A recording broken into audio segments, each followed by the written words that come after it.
Hi everyone, thanks to this episode of Nick Egan Times. On this episode, we have an impressive guest. We have the multi-talented Andy James.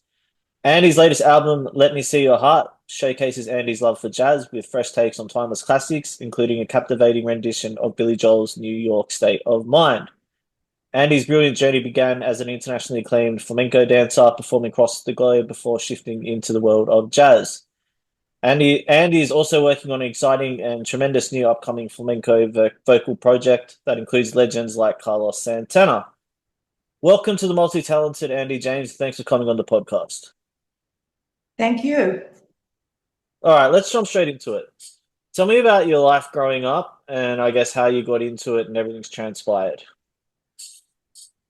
Well, I grew up in Melbourne, Australia, and to a flamenco aficionado father.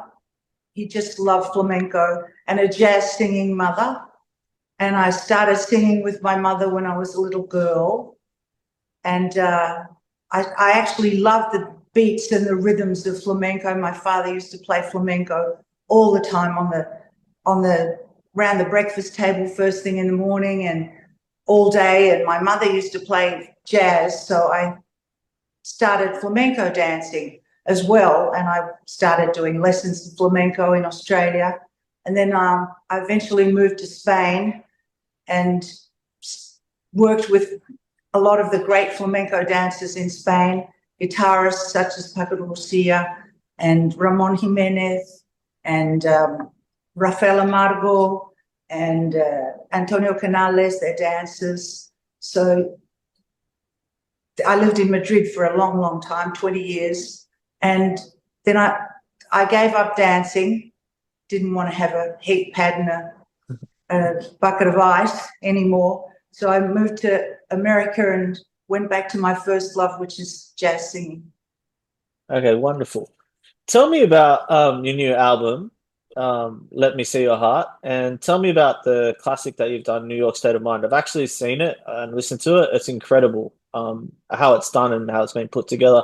Tell me about the inspiration behind that and yeah, how it's all come about. Well, I just had to cover Billy Joel's New York State of Mind for so many reasons. It's one of my favorite show numbers for one. The audience always stands and sings with me. And we recorded the album at the power station in New York, so was seemed sort of mandatory. The players in the session also want to cover it for the longest time, like John Patitucci, John Coward, John Beasley, Alex Acuna, Chico Pinheiro, John Ellis and Nate Smith. So they were all very encouraging to cover the hit. So that's how it happened. Also, yeah, that's how it happened. Cool. And how long did the album take to make? 5 months. Days, I'm sorry, 5 days. Wow, that's really quick. Okay, cool. And with your obviously you've had an incredible career in all kind of facets. What's been the fondest memories that you can recall? When you look back in your career, what are those moments that just like a pinch me moments? Well, late nights in Madrid at Candela's with Chick Corea would always be around with Paco Lucia. Used to bring the jazz guys into town in Madrid, and we'd go to Candela's, which is a late night haunt, and we'd dance and we'd sing, and Paco de Lucia would get the jazz guys into all sorts of trouble. So it was just a real lot of fun. I'd say they were my fond memories. Wonderful. What's the best piece of advice you've ever received? Um,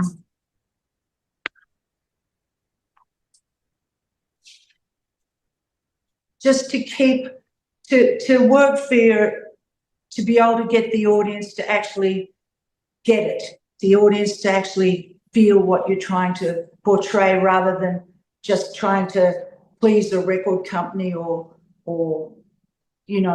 success is a hard question to answer. I used to think it was being popular with everyone, but I think it's now just being happy with what you're doing and being able to share it with an audience. Great. And what if there was a young Andy coming or following in your footsteps or even looking at it, what advice would you give them? just to persevere and don't give up hope. And you know, a lot of it's luck. So people tend to sort of blame themselves. Oh, you know, I didn't do it properly, and I didn't, you know, it didn't work out the way I wanted it to. But it's being in the right place at the right time often, as well as just persevering and you know, find a way to do it in a way that you love doing it, you know. Yeah, great. And if you're 18 again and you could go back in time and you could change anything, what would you change? I think I wouldn't have been so hard on myself. I think I would have been easier on myself because I was very critical of myself. Oh, that's cool. And what would you like your legacy to be? When you look back, what would you want it to look like? I just hope the listeners got a sense of well-being, and we're in troubled times we find ourselves in again in the world, both here and abroad. And I just think that, you know, it is an idea to let me see your heart. Sure. And tell me about being a flamenco dancer. How hard is it to prepare for it? So doing a show, like how strenuous is it, and how much effort and preparation do you need to put into it?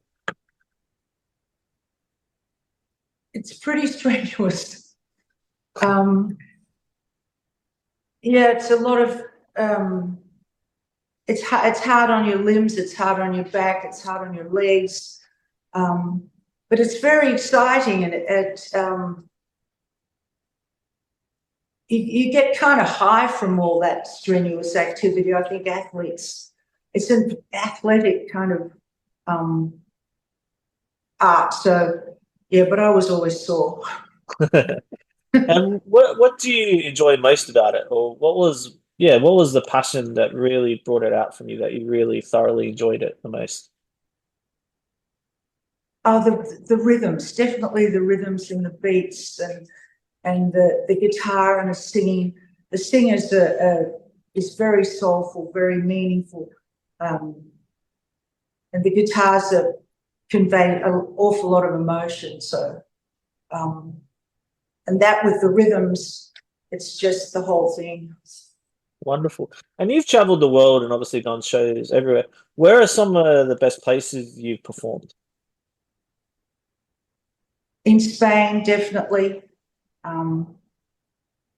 In Asia, definitely.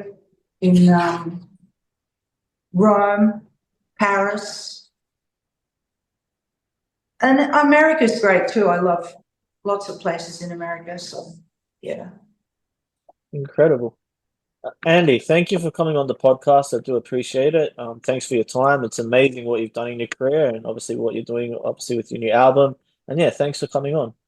Thank you very much for having me. You're welcome. Have a great day. You too. Thank you.